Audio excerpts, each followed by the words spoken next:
Hi guys, Olive here today to talk to you about what I read in December 2024. I did quite a bit of reading during the month of December, and I have to say I think I did an okay job of tying up some loose ends. I did finish the books off of that 24 nonfiction books to read in 2024 list that I still wanted to read, and I also made sure to slide into home and finish up my Goodreads reading challenge at literally the very last minute.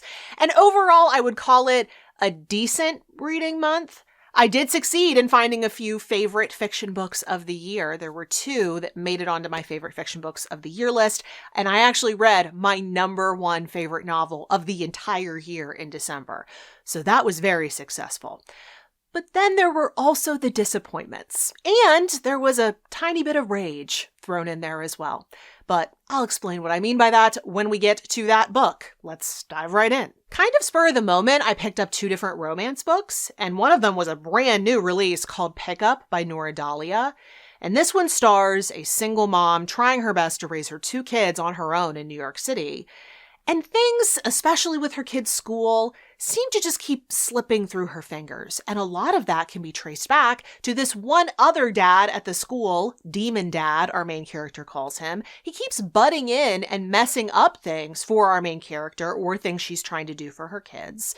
But then, a little bit later, a choice job opportunity pops up that will solve some of our main character's financial woes, and it is a dream job on a remote island. Like, what could be better?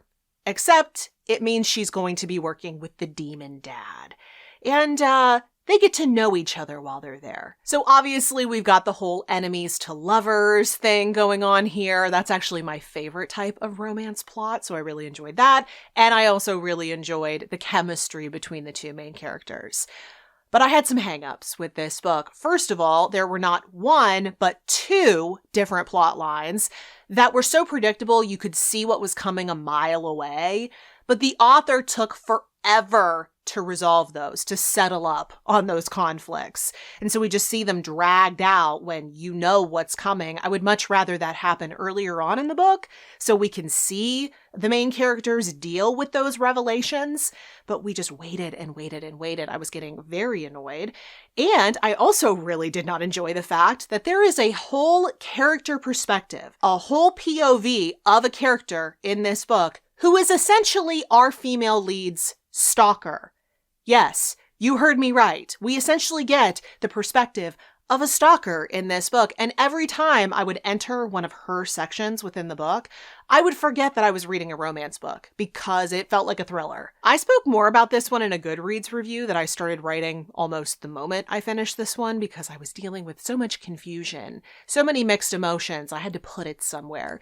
And I ended up being pretty happy with how that review turned out, so I will link that for you below if you'd like to read it. The other romance I read during the month of December I found a lot more successful, and therefore a lot more enjoyable for me anyway.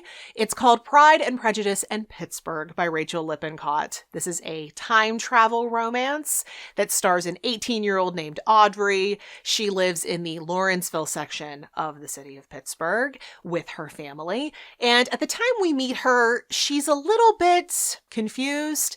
She's an artist, but she's lost a lot of her passion, so she feels really aimless, and she's also still trying to work out her feelings about a breakup she fairly recently had. But then, one day, she is inexplicably sent back in time to 1812, and she immediately meets another young woman around the same age as her. Her name is Lucy. And Lucy is being forced by her father to marry a man that she hates. After the initial shock of the time travel has worn off a little bit, Audrey figures that she's been sent back in time for a reason. And she gathers that it must be that she's supposed to find love so that she can have inspiration to create art once again. And so with Lucy's help, with a lot of coaching, she starts to entertain several different suitors. But as time goes on, as her time in 1812 starts to expire, she and Lucy realize that they're actually falling for each other. I found this to be very charming, very easy to love. It's YA romance, as you may have been able to tell, given the very young main characters within this book. And normally with those types of books, there is a cheesiness factor, a corniness factor that can sometimes give me a little bit of secondhand embarrassment. I suffer a lot with secondhand embarrassment, which is why I can't watch a lot of British TV. But with this one, I just found it really companionable. It made me smile, it made me laugh. I just really enjoyed the time I spent with it. The Pittsburgh element was also really nice considering it's where I live. I don't spend a whole lot of time in Lawrenceville because parking there is absolutely impossible, but I really did appreciate that it was featured here. I was really in the mood for this one, I think, because I had picked up this game on Steam during the winter sale called Regency Solitaire, and you're essentially playing different rounds of solitaire as you move through a marriage plot type of story. It's so much fun. I highly recommend that game. But that got me craving a book like this, and I'm really glad I just leaned into that impulse. But a book I did read off of my TBR for December was Madonna in a Fur Coat by Sabahattin Ali. I had spoken in my December TBR video about wanting to find some favorite fiction books of the year during the month of December because the pickings were rather slim for my favorite books of the year list going into December.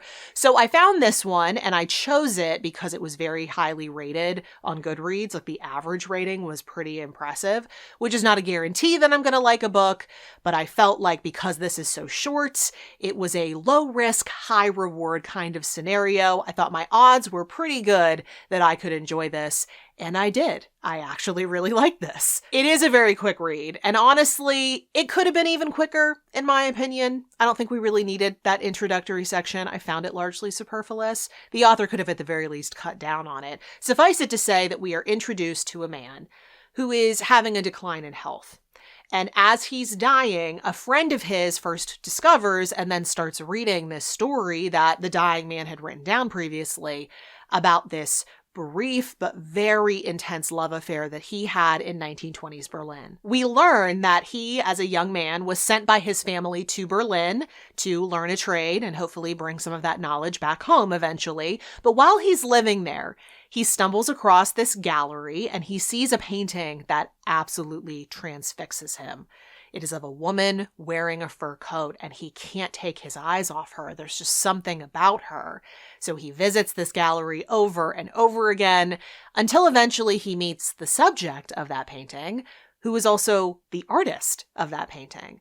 And they start to get to know one another. They start to form what is first a friendship, but there are hints there that it might become something more. There is something a little bit manic pixie dream girl about this woman. She is insistent that she's very unique. She's hard to understand. She can't fulfill what men expect of her. And she is also very insistent that she does not love our Turkish main character. But that does not stop him from yearning for her, like a deep, profound longing for her. And they do this will they, won't they dance for most of this novella until eventually they do make a choice on that matter. And it ends up having some pretty devastating consequences. The depth of feeling in this one is really intense.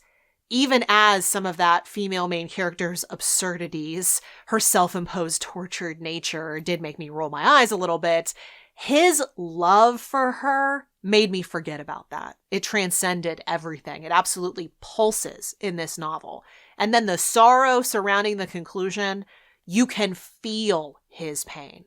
So I did end up rating this one 5 stars. It really impressed me, even if it didn't go on to become one of my favorites of the year. But the 2 that did make it onto that list were The Modern Fairies by Claire Pollard, which I had read the initial chapters of over on Threadable earlier this year, so I was feeling pretty good about that one going into it. I already knew I liked it.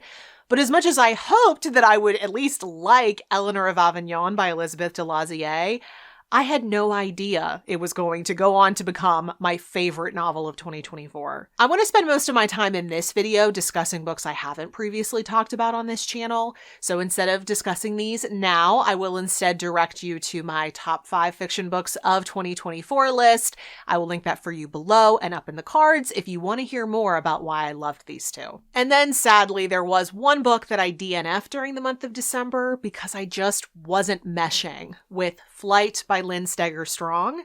This is a work of literary fiction about 3 grown siblings and their families who travel to one of their houses to celebrate Christmas for the very first time since the loss of their mother. And I thought this was really going to suit the Christmas season. That's why I chose it to read for the month of December. But I actually had a really hard time keeping the characters straight. in this book, and that's normally not a problem that I deal with. But I feel like there were so many characters, like not only the three siblings, but also their spouses. Then some of them have kids, so their names are thrown in. And then the name of the deceased mother is in there as well. I had a really hard time figuring out who was married to who has kids, who doesn't, what do they do. We cycled between their perspectives so quickly, and their voices lacked differentiation to such a degree that I didn't know who I was hearing from at any given time, and I really didn't care. So eventually, I did just decide to put this down, and it's a shame, because I bought it new because it has a blurb from Lily King, who I love. So I figured if she loves this book, I would probably love this book. So that really broke my heart. And I also was really hoping that this would be Christmassy, which maybe it is eventually. Maybe it is later on in the book than I got to, but I didn't enjoy this, so I guess I'll never know. One book that did scratch that Christmas itch, though, was the first nonfiction book I'll be discussing in this video, The 12 Birds of Christmas by Stephen Moss. And this is a book that takes on our classic Christmas carol, The 12 Days of Christmas, and he gives over a chapter in this book to each bird that's given as a gift in that carol, and he also assigns birds to even the non-bird gifts. And actually, in the original carol, he hypothesizes that a lot more of those gifts were birds than we sing in our version today. It turns out that a lot has changed about that carol, both over the years and through the many translations that it's undergone. And so, especially in the initial chapters of this book, Moss does quite a bit of linguistic detective work to try to deduce what the original lyrics would have been.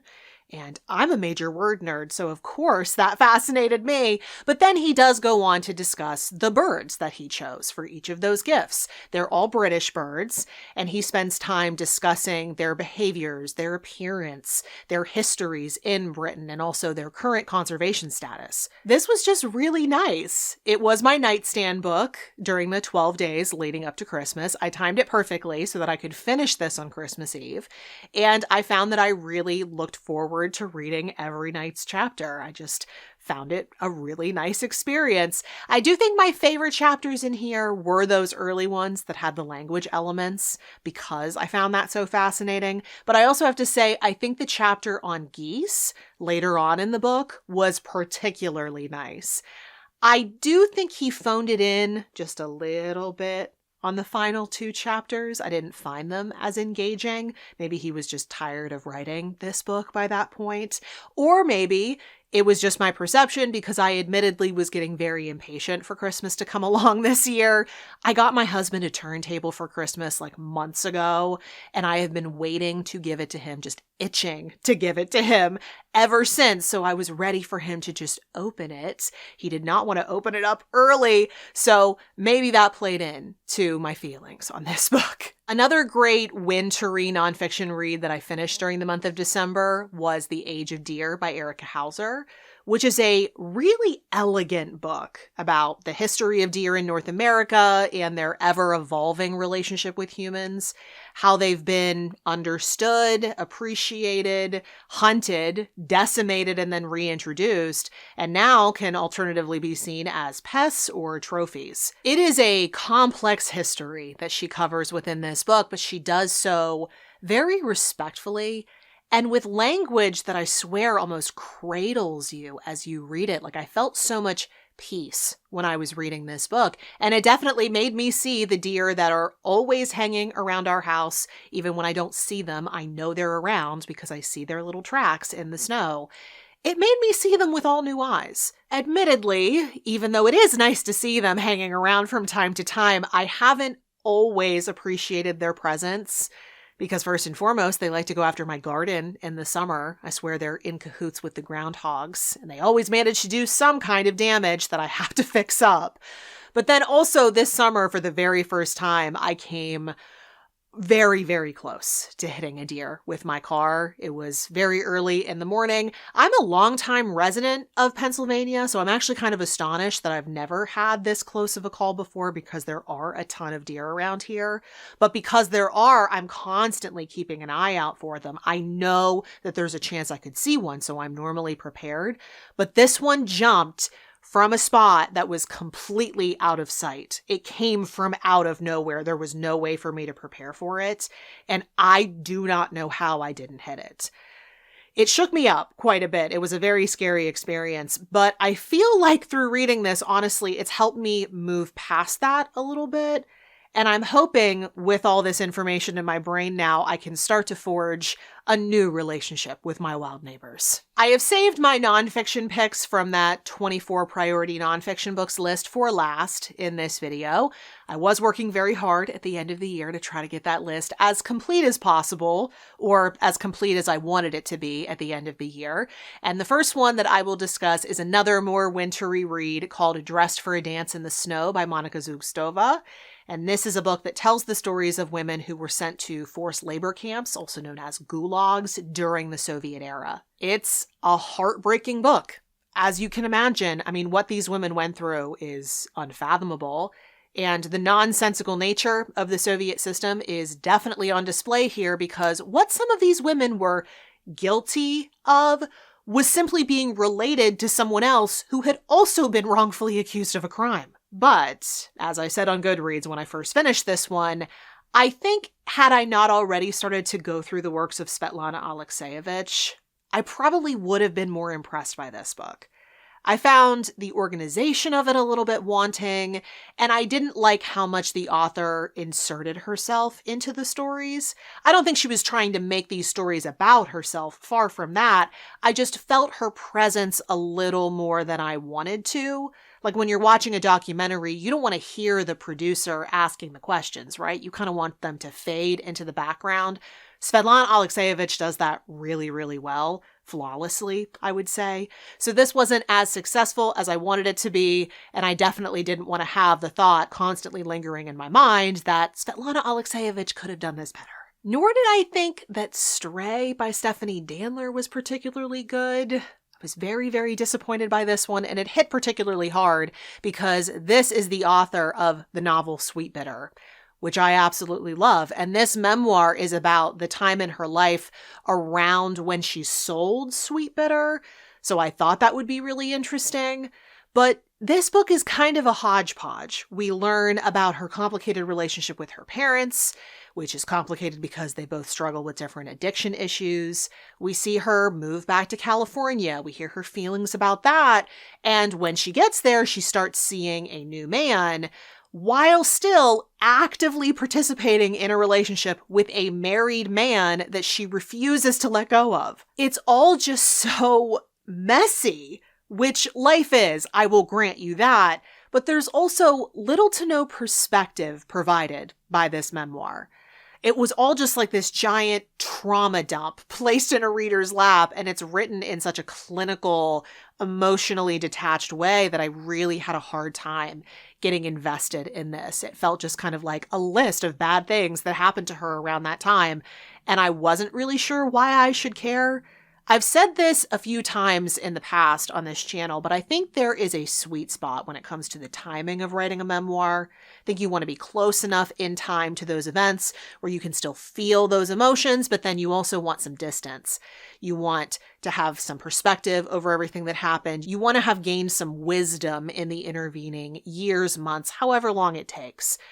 This book, I feel, is an example of getting that timing wrong. Thankfully, blessedly, there was at least one book off of that 24 nonfiction books list that did deliver during the month of December, and that was The Gene by Siddhartha Mukherjee. This is an absolutely brilliantly constructed history of our understanding of human genetics. And he breaks down the science of what we now know to be true about how genetics work, as he reveals when and how those discoveries were made. Of course, a lot of the early material in this book was familiar to me because I've taken a number of science classes over the years and also have independently read a ton of science books just because I wanted to. But then as we got to some of the more sophisticated material later on in the book, that was new to me. And it was fascinating to read about, even if I know for certain that I didn't understand all of the science. But I saved my spiciest opinion of this video, maybe even my spiciest opinion of all time, for last. As much as I thought I was going to love this book. As much as many other people assured me that I was going to love this book, I borderline hated The Glass Castle by Jeanette Walls. This is another memoir in which Jeanette Walls, using very childish, simplistic language, describes her upbringing, her unconventional upbringing, by two parents who should have never had children, but who instead had four, Jeanette being one of them. And their parents moved them around constantly, neglected them in every way possible, failed to protect them at every juncture they came to. Listen, I am not a proponent of overparenting by any means. I grew up an only child of a single parent. I had to do and figure out a lot by myself. But what I read in this book is abuse. I think if Jeanette Walls had recognized what happened to her as abuse, if she would have called it for what it was, if she would have had any moment in this memoir of saying, hey, what happened to me and my siblings? Really not okay. Then I would have landed on a different opinion about this book. But their abuse in this book is almost romanticized, and I just could not believe what I was reading. I don't want to hold it against Jeanette Walls for still having fond feelings toward her own parents. They're her parents, despite their major shortcomings. But it's almost as though she's too close to the situation. Like, I still feel like she doesn't see it for what it was. I actually saw an interview with her in which she was talking about making the decision about what scene to open up this book with. And what she landed on was this terrifying incident when she was a toddler of burning herself pretty severely because her awful parents weren't supervising her. And it was a terrible incident for a toddler to go through. She ended up in the hospital. She still has scars from that event to this day as an adult woman. But her husband had to talk her into even including that story in this memoir because in her mind, it wasn't that big of a deal. And that, to me, speaks volumes. It's a very complex set of emotions that I feel toward this book, and it's a rather unusual case for me, because often when I dislike a book, I end up, at least for a short period of time, feeling some kind of way about the author because of the job they did. But it's actually the opposite in this case. I actually think Jeanette Walls is a lovely person. I think she is such a special human being. Like, she's gone through so much and she ended up being so good. Like, I think she is so good at the core, even though she had to go through all of this. I think it was very character building for her, as unfortunately it ends up being for a lot of people who go through this type of trauma. But because of that, even more so, I am so infuriated for her, like on her behalf. And I'm also so sad for her, because I feel like she still doesn't see it. I know she didn't when she wrote this because I read it, but I'm inclined to believe that she still feels that way because I read a more recent interview with her in which she was talking about how her mother eventually came to live with her. Don't know how she was ever comfortable with that, but it happened.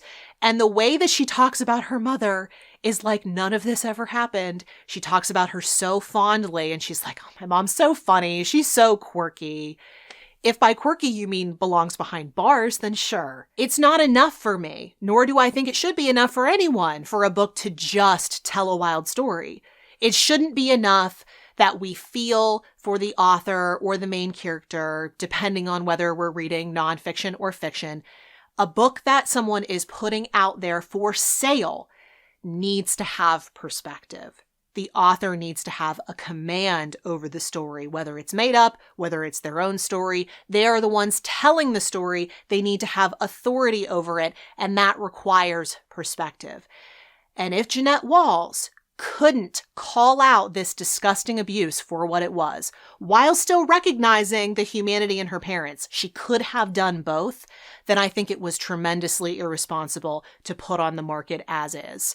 I may not have my own kids. I'm not planning on having kids. We may adopt out of the foster system someday. That's a different topic. But I have been a nanny. I've been put in charge of the well-being of children. So I am never going to be okay with watching this happen to kids.